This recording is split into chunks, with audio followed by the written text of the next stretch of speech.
Years and years and years from now, whenever I'm old and gray, I will look back and say the most meaningful times of my career were the times that I spent on the floor or at a desk, shoulder to shoulder with a child. I think that's one of the most significant acts of leadership that anyone can take, is teaching and working directly with children.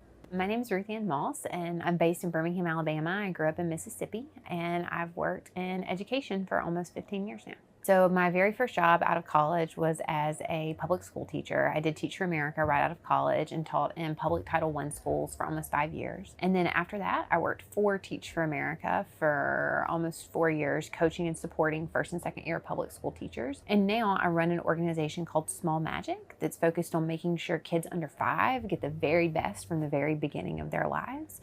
Our flagship program, called Birmingham Talks, is the largest implementation of early literacy ed tech in the country. And so we work with parents and teachers to help build a foundation of early literacy through that program. Like most great stories, this started with majoring in Spanish and then Googling, what do you do with a Spanish degree? Not a lot came up. But no, I majored in Spanish in college just because I like learning new things and I thought it would be fun to learn a new language. My junior year, when I started thinking a lot more seriously about what I wanted to do after graduation, I thought it would be interesting to do some real world work experience, obviously, that involved Spanish. And I ended up going to a neighborhood in New York called Washington Heights for a summer. And after I'd been there for a week, the person that was teaching first grade for the summer had an emergency back home and had to leave the city for the summer.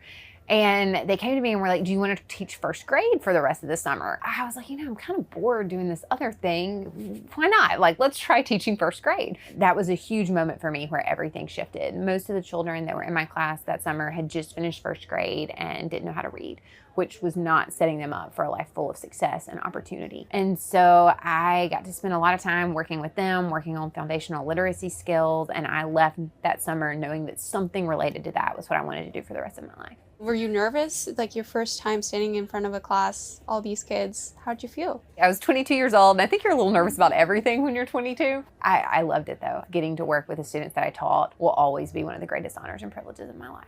And so I think it really impressed on me at an early point in my career that the connection between any sort of formal educational program and home was really, really important and always had to be valued and leveraged, and that teachers and parents always had to work together in partnership so that kids could learn and grow and thrive. So what did you do after Washington Heights? I'm assuming that changed your life. So I got really excited about education and the possibility of pursuing a career in education. I think I Googled, how do you become a teacher without a degree in education? And the first thing that came up was a bunch of stuff about Teach for America. I didn't know a lot about Teach for America. I didn't go to a school that would have been considered like a TFA feeder school, but it's a national program that takes young leaders, primarily folks coming right out of college, helps certify them to be teachers, and then prepares them for, whether or not they stay in the classroom forever, a lifelong future advocating for kids and for educational opportunity. But I got into Teach for America the fall of my senior year in college, and then spent that summer in the Mississippi Delta basically doing a crash course in learning how to be a teacher, and then was in a classroom the fall after I graduated from college for the first time. And my last year teaching, I was teaching at a Title I public school in Birmingham, Alabama that was zoned for more public housing developments than any other school in the city. And so the school that I taught in was deeply impacted by poverty and gun violence and trauma. It kind of felt like every single day I was going to work and like trying to like bail out a boat with like a teacup. It just didn't feel like I was making the kind of impact that I wanted to. And I thought a lot more about how systemic the issues that a lot of the kids that I taught were facing really were. And so I started thinking about what else I might be interested in doing and what would impact that more directly. And at that point, a lot of my working theory of change was that our education system in the country and our outcomes would be different if every child had a teacher who was supported and developed and equipped to teach them. There were multiple really, really foundational relationships that I had over my teaching career with people who were coaching and developing me that helped me be a much better teacher, and I wanted to be part of being that for other teachers. teachers can really change a kid's life. And you mentioned that some teachers changed your life and set you on that path. Could you tell me about one of them? My whole K-12 was at home with my mom, and everything I've ever done in my life, I owe to the fact that my mother told me how to read. And I can remember it. I was about 4 years old, and we were on the floor. We had a box with a fire extinguisher in it. I don't know why, but she would put it between us on the floor when we would play these letter games so that I couldn't look over at her cards and cheat, which is probably, there's some lesson in there about like high expectations from an early age. Even at like 4.5, she was like, you're not going to cheat. But she taught me how to read, and every single door I have ever walked through in my life would not have been possible without that. Elisa Villanueva Beard, who's the current CEO of Teach for America, just did an interview with Ed Week, and she said that teaching a child to read is the single greatest act of leadership. And that was certainly true for my mom, and the time that she spent with me and the way that she loved me through teaching me to read, taking me to the library over and over and over again, impacted my life, and is a gift that I want the rest of my career to be about, working to give that gift to other kids.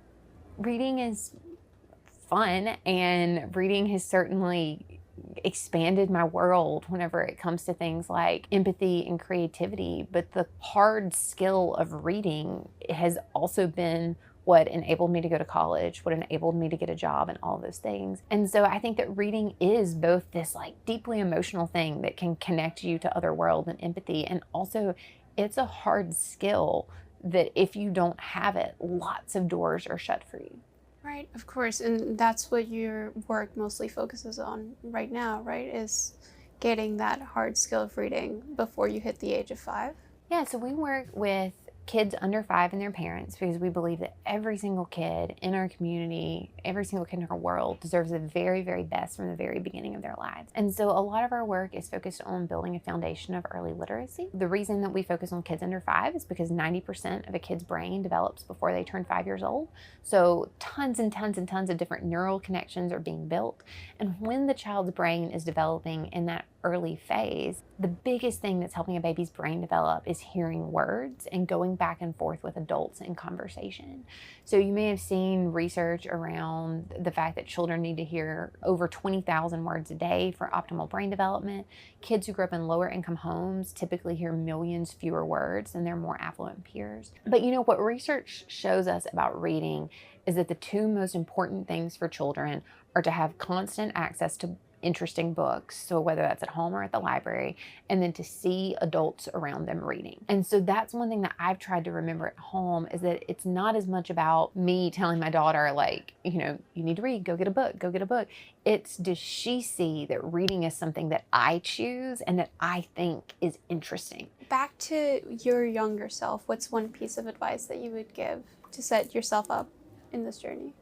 It's okay to pay attention to the things that make you feel on fire, or to pay attention to the things that make you cry. Whatever those things are that elicit a really strong response in you, which for me has always been children. My entire life has always been children that just made me feel so absolutely delighted, or if they didn't have the things that they needed to, really, really devastated. And I think that that is a wonderful first step. I actually think that for me, following that path to the thing that just I was never going to be able to not do was a better path than getting all my degrees mapped out and figuring it all out that way.